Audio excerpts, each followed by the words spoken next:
Everything is frozen right now, thanks to a polar vortex or something. I've driven twice in my truck to go get food, and each time I've told my wife that I'm technically an ice road trucker. In all seriousness, many of the roads in the United States are dangerous at the moment, and yet there are men and women out there keeping us all fed. Truckers day and night deliver all the things that make modern life cozy. Though, with all that time on the road, I wonder what kind of creepy things they've seen. So here are some allegedly true and terrifying stories from truckers.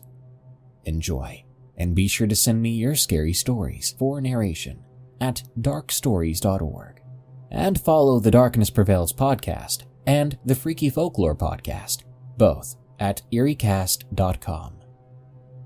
Now, let's begin.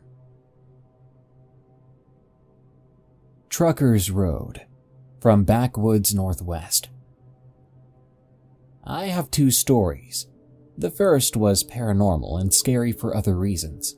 The second is scary and involved a trucker legend I'll give you info on when the time comes. Number 1. I was driving OTR, or over the road, last year with a company that required trucks to have 2 drivers. When me and my co-driver met up, we set up a schedule. He would drive days and I would drive nights. For any other trucker reading or listening to this, I do actually like driving at night. I know, maybe that's weird.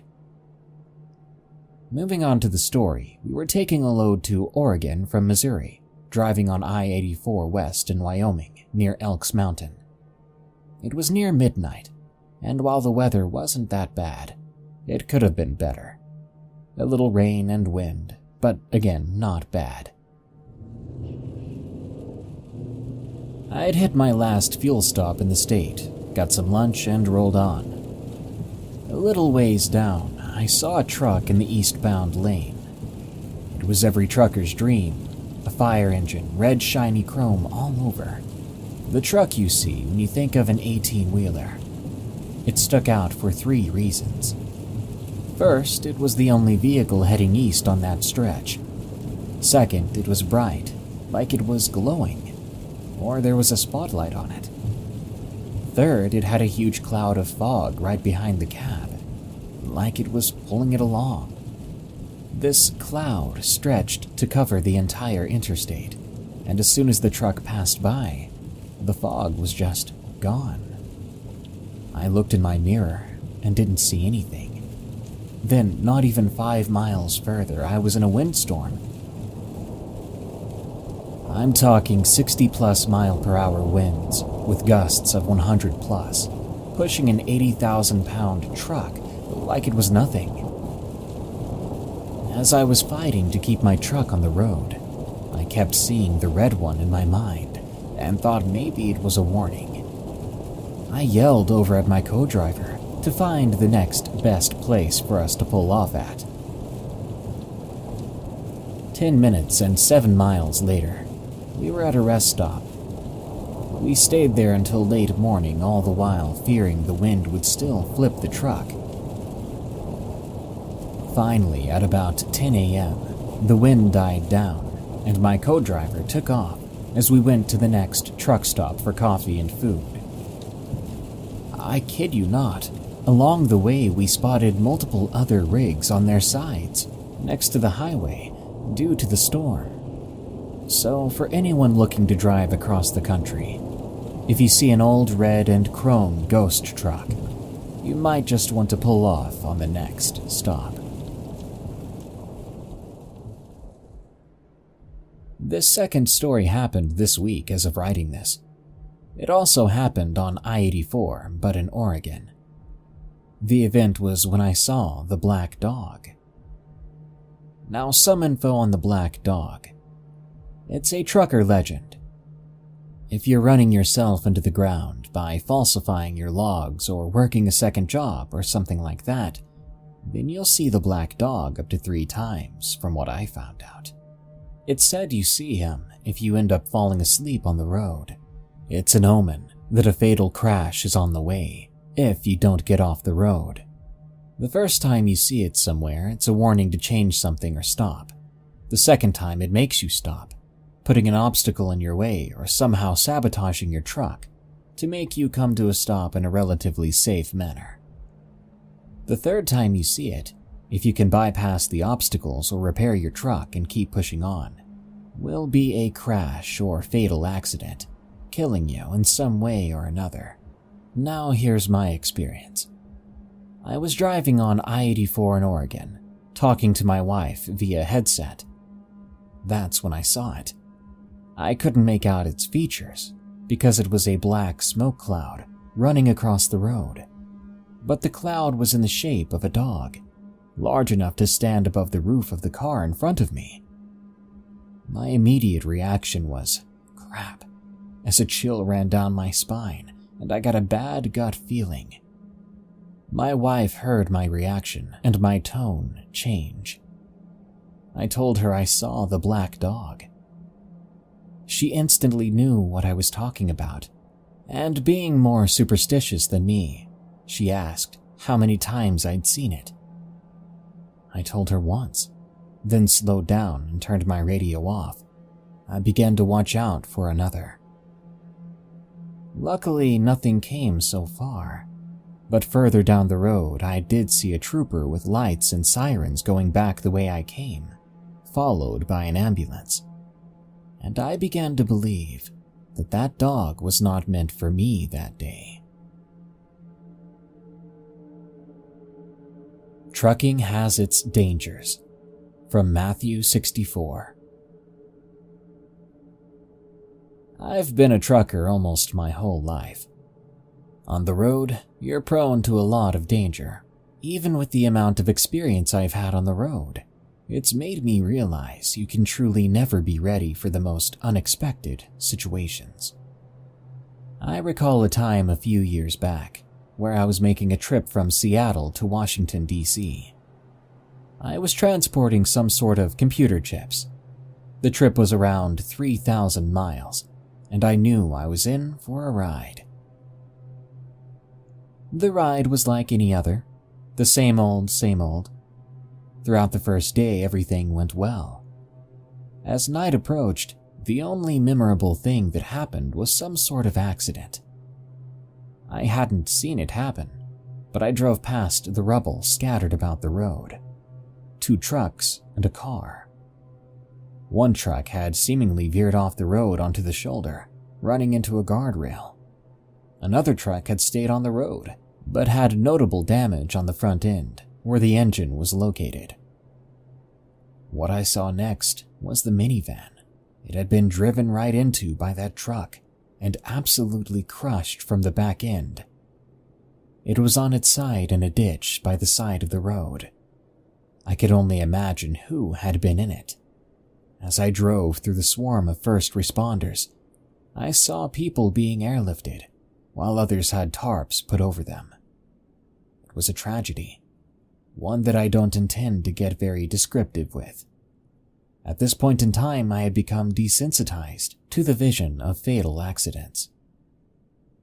I had seen my fair share on the road, and did not look twice as I passed this one. It had begun to get darker at this point, as the night environment settled in. I had no trouble staying awake, but I couldn't brush off this odd feeling I had. That minivan had kept appearing in my mind. I didn't normally have difficulty forgetting about these sort of incidents, but my brain kept involuntarily envisioning what had happened when the truck had driven right into the back of that minivan. I could not shake this sense of sorrow that had come upon me. A recurring thought kept intruding inside my head. Were there children in the back of that minivan? I guess I'd never witnessed anything with a child potentially getting hurt before, so this was a new experience for me. I continued the drive, doing my best to not give any attention to these thoughts. Fast forward about an hour after this, and I'd gotten off at my exit, continuing down a more isolated road. With it being nighttime, the only forms of transportation I saw was the occasional fellow trucker. At some point, when I'd been on the road with no other vehicles in sight, I saw something straight ahead on the road. I made them out to be silhouettes. As I came closer, they appeared to be two children, their expressionless faces searching deep into my brain. I began to get chills as my head had suddenly become flooded with emotion. The image of that minivan started to surge back into my mind. Every detail of its damage came to me, the blood, the viscera from which lay about the road, along with the rubble, had infested my thoughts. The visions and emotions I held continued to grow worse. Then it suddenly ceased. As fast as it came over me, it had left. How unexplainable it was that in that brief moment of time I'd felt so much. Along with my thoughts, the two children had vanished into thin air, leaving the road once again deserted. I was shaken. I couldn't comprehend what had just happened. Not even a minute later, I knew I'd be sleeping that night rather than driving. I would just have to pick up where I left off once I woke up in the morning. I went to a truck stop and I called it a night. But the dream I had that night was extremely vivid. I found myself in a hospital. A child had been admitted into the emergency room, visibly in critical condition. I had only seen one child and questioned where the other one had been. Then it hit me. They didn't make it after the initial impact. As I continued to look on as the doctors crowded around the child, the same intensified emotions swept upon me, and as soon as that happened, I woke up. It was morning. I realized I needed to get back on my route. The day went by fine. Nothing ever happened again with my thoughts or sudden intensified emotions. It's been years since this experience, and I've never had anything quite like that happen since. I still have no idea what took place during that drive, and I've kept it to myself all these years. I figured this would be a good place to share it, if any. The one takeaway from this experience that I've realized is to always be cautious. Don't drive under the influence. Don't drive if you're tired. Don't do anything if you're unsure of what the turnout might be. It's best to play it safe rather than end up in serious injury or death. The events that took place during that period serve as a continuous reminder to me. Radio interference from battle tendency. I used to be a truck driver out of the US. I worked for a company that was hired by all sorts of people to drive shipments between states, or sometimes across the southern border. I had that job for a long time, and 5 years or so in, nothing out of the ordinary happened to me. The scariest thing was probably when some guy at a truck stop retold Phantom 309 like it was his own story, before the waitress gave him heck for it. That all changed in the story I'm about to tell you. It was early July, I believe. Late into the evening and the sun was almost set, but I still had good light since it was summertime. I planned to put in another couple 100 miles before I pulled over for the night. I was driving down the road, blasting the FM radio as Carry On Wayward Son was playing. I remember it being right around the chorus when the signal began to get iffy. Even though the ground was nice and flat, the radio started cutting in and out. The lyrics would dissipate into static for a few seconds before snapping back in. It continued to get worse as I drove. Thinking that it was a range issue, I started messing with the radio dial. I turned it a few notches, landing it on 88.9. When I did, though, it was all static. No music whatsoever. even though I knew for a fact there was a station on that band earlier. So I swapped back down to the rock station I was on before. Annoyed, I realized that it was just noise too. I gave the dash a bang with my hand, trying to get it to work itself out, but nothing changed. Out of frustration, I cranked the dial all the way to the right, capping it at the highest frequency my receiver could pick up. Then I noticed the static was gone. I relaxed, knowing my radio was picking up something. Oddly enough, even though there was no static, there was also nothing playing either. I checked the volume on it. It was at its normal level. I think then I figured my radio was busted, and I let it stay on, hoping it would magically kick back in eventually. Another 10 minutes went by. The sky had gotten a little darker, but my rig lights gave me all the visibility I needed. I was just getting used to the hum of the engine when, without warning, a sound sputtered out of my radio. It only lasted for a second, a single long tone. The best way I could describe it would be the noise an old-fashioned television plays when it can't find a channel. When it ended, I checked my radio again. Since I knew the receiver had to have picked up that sound from somewhere, I let it keep playing, mostly out of curiosity. Within 30 seconds, the radio made another sound, like the tone from before, but a lower pitch. It lasted for the same amount of time. I was unnerved as it kept playing. As time went on, the gap between the sounds lessened. It was getting to the point where they were playing one after the other consecutively. Thinking some station was doing tests, I decided to switch the receiver to a different frequency. I scrolled the bar pretty far, landing somewhere in the mid-90 range. Interestingly enough, that new station was playing the exact same noise, so I kept scrolling through. Eventually, I got down to the 80s. All the stations were playing the darned robotic tones. At that point, I didn't know what was going on. I was in the middle of the desert. I don't know much about radio, but it didn't seem possible a lone source could be occupying every FM frequency out here. I decided to heck with it. I was a second away from shutting the radio off when the tones cut out entirely. Like, just gone, without warning. The sudden lack of noise made me stop my hand. Then something else came on the radio. Only this time it was a song. It took me a bit to recognize the lyrics. After the third or fourth, parsley, sage, rosemary, and thyme, I realized what it was.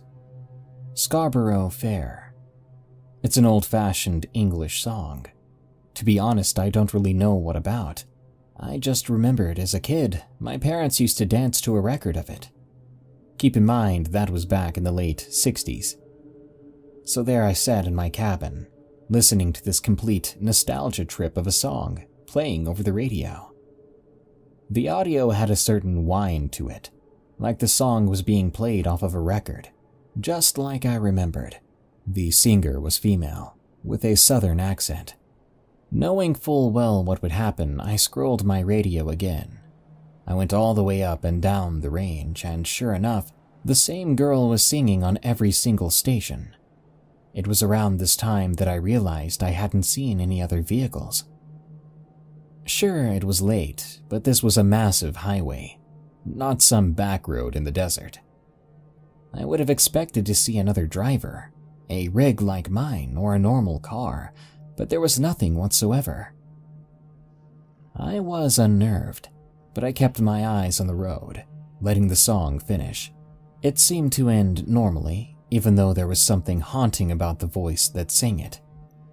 A few seconds after it was over, I noticed something else.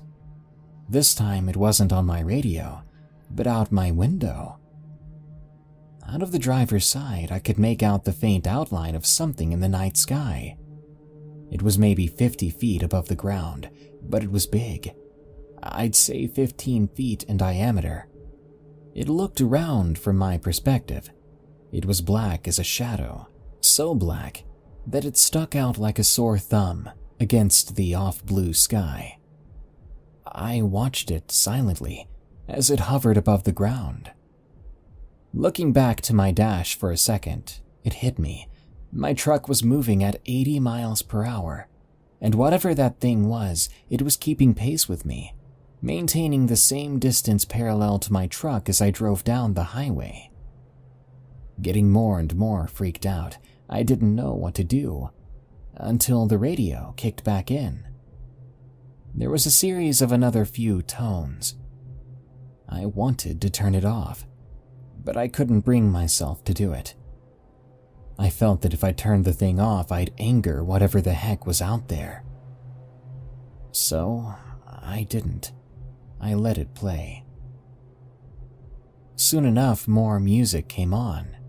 It only took me a second to realize what it was. Beethoven's Moonlight Sonata. This track had the same whine as the previous one, again telling me it was being played from a record. The ominous piano of the song was, for the first time, terrifying to me. I decided to look out my window again, and as I watched the shape, I realized it had changed. It seemed to be pulsating along with the song.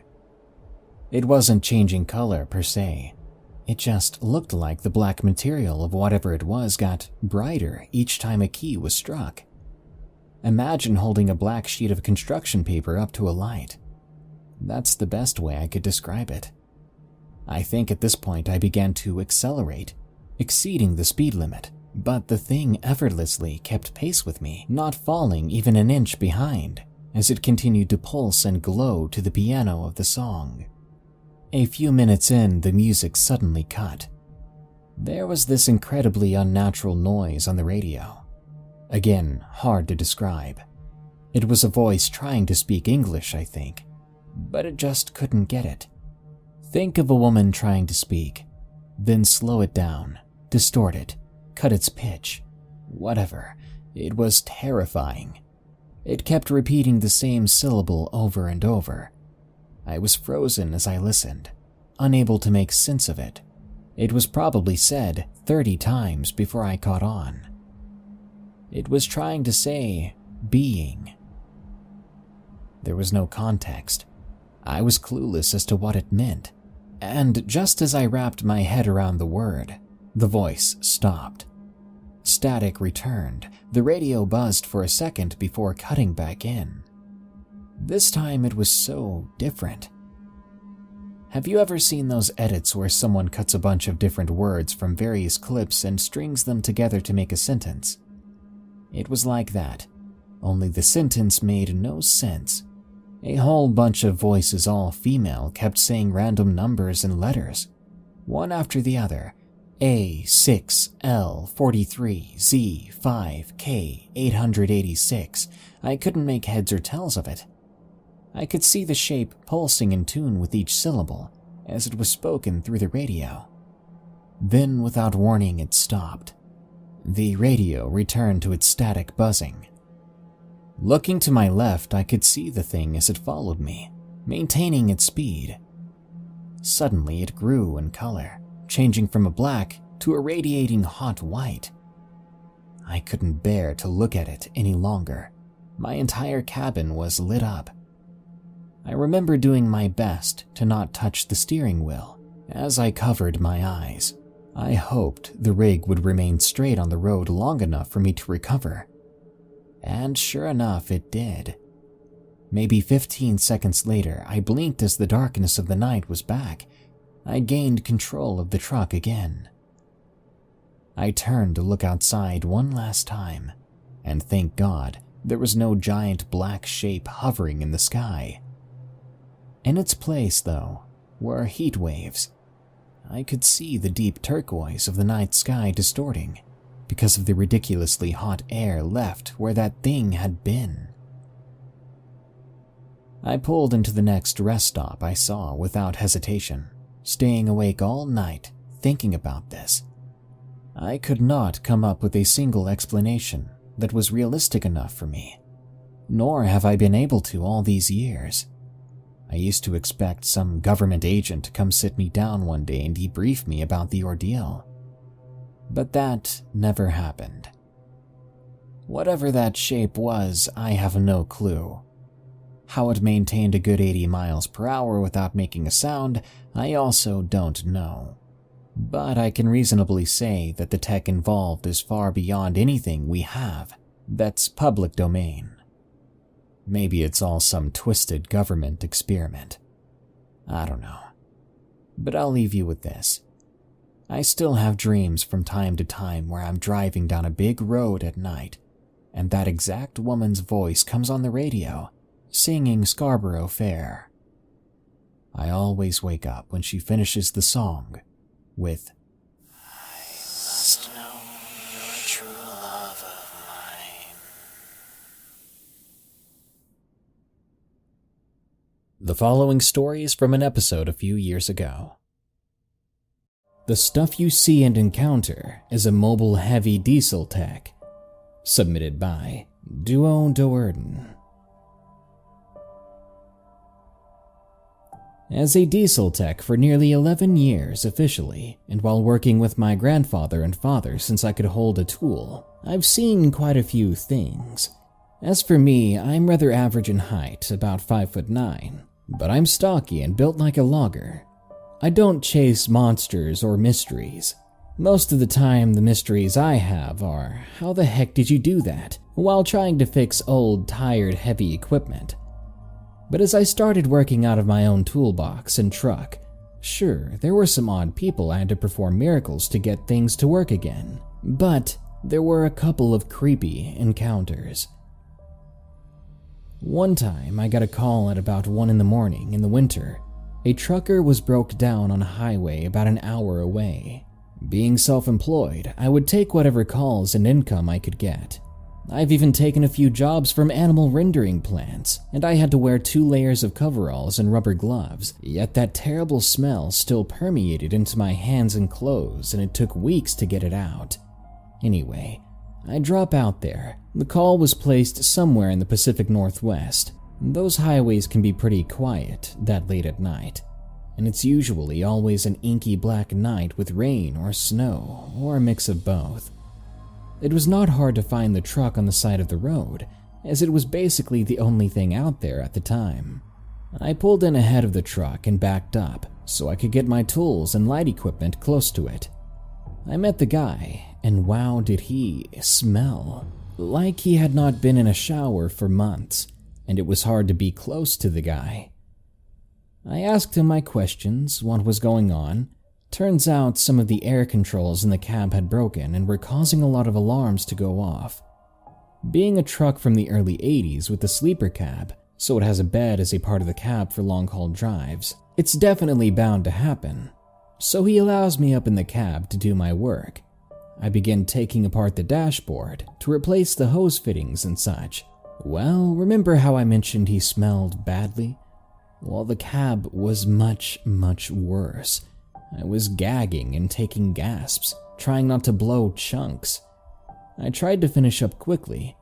Eventually, I was laying back on the floor of the cab cleaning up my work and such, when I felt something start to rub and roll across my chest, like someone was running a hose across me. I sit up, and it's a freaking python. Never once did he mention there was a python in the cab. I'm not necessarily afraid of snakes, but when something like that is trying to coil around you to get warm, it would freak anyone out. I said my curses and rushed to work faster. The old trucker was laughing at me and watching everything unwind. Then, after he had his giggles, he grabbed the python and put it back in its cage in the back. I finished up and got out, and he said, "You think that was scary?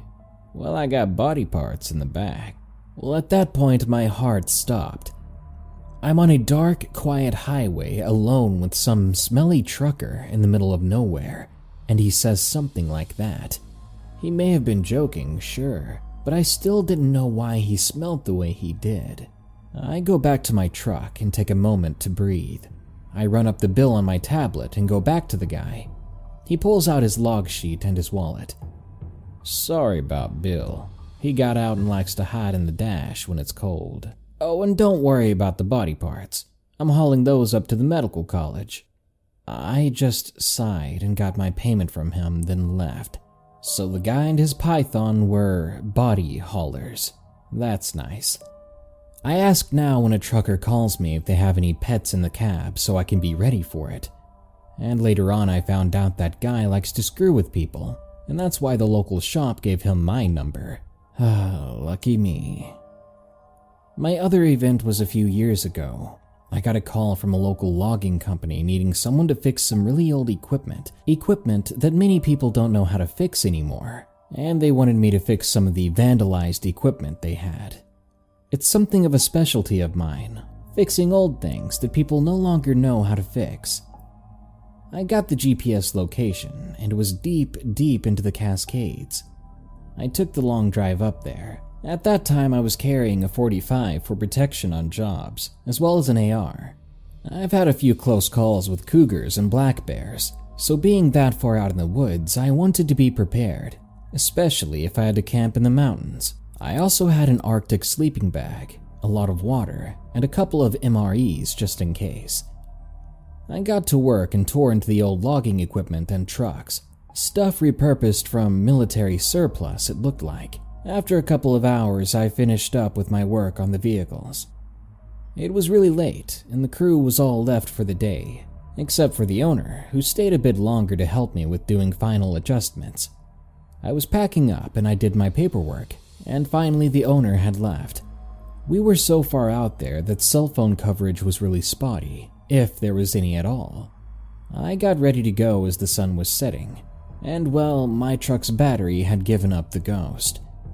Well, it was too late now to try to get it started, so I prepared for a night of camping in my truck on a logging site. Not that I didn't mind camping or roughing it every once in a while. It's still annoying to be stranded that far from home and civilization. I'm sure you could understand. I got a small fire going with all the scraps of trees and such. There was plenty down here. I sat down on a log next to me and got my MRE cooking in its bag. I could hear deer moving about, small rodents making nests in the down foliage. Owls were hooting and screeching in the night. The crickets and other bugs were singing their songs. It would have been beautiful out there if it hadn't turned so creepy. Because what happened next was all those sounds I just listed completely stopped. All at once, as if someone just pressed the mute button. It was completely silent. The only thing ringing in my ears was the sound of the fire popping and cracking. Keeping my eyes peeled, I slowly finished my food and moved a cut piece of wood so my back was to my truck and chambered my weapons. I grew up hunting. I learned from my elders that when the forest goes quiet, there's some sort of predator in the area. Several hours went by in that night with this insane silence hovering over me.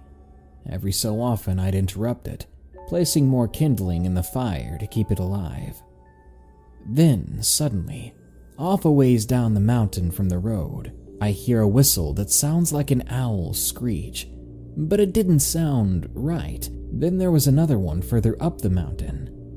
At this point, I threw on more wood to try to get the fire to light up more in my area, keeping any wild animals at bay. Plus, I wanted to give myself a buffer zone to see any eye reflections with the fire's light. I gripped my AR tight, and I stood up. Suddenly, masses of rocks began to fly down the mountain, hitting the equipment, and at my feet. Many of the rocks were softball size. It even broke some of the glass I had replaced that day.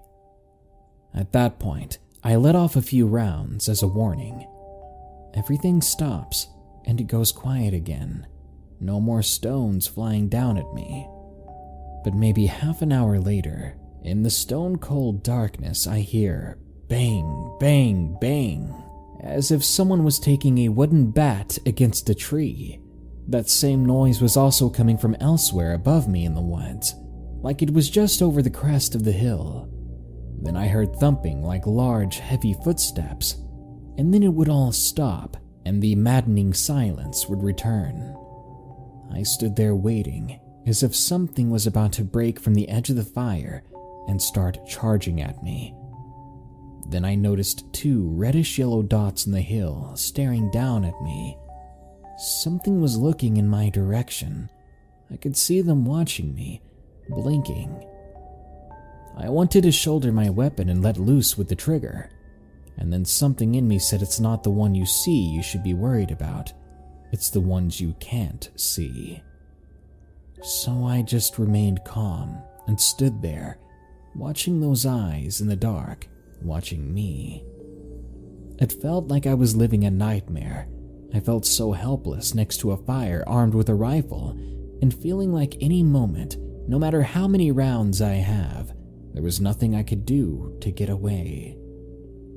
I simply kicked on another piece of a log and continued my staring contest with whatever that thing was. Eventually, the eyes began to move and disappeared behind something and never returned that night.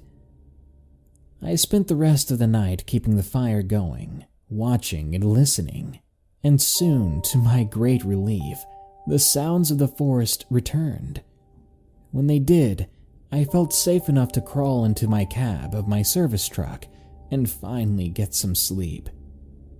Next thing I knew, I was awakened by the owner of the company knocking on my window. I nearly jumped out of the passenger door. He asked me why I was still up here, and I told him that my battery went out and I could not get a cell signal. He then asked me about the few rifle casings I left out there and the broken window. I gave him the full story. He gave me a cup of coffee as he stirred up my fire and got it going. He dragged over another log and sat down on it, and then he gave me his story of another mechanic that had stayed there with them. The mechanic the next day quit and loaded up his camper and never returned to the woods for work. It was the same thing, rocks flying, noises in the forests going quiet. They helped me jump my truck, and I later got going.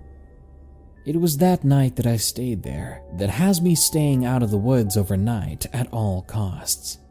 I do not do work deep in the woods anymore. Now they either have to bring it to me, or it has to be close to home. Things go down in the woods at night. Certain creatures don't want you around.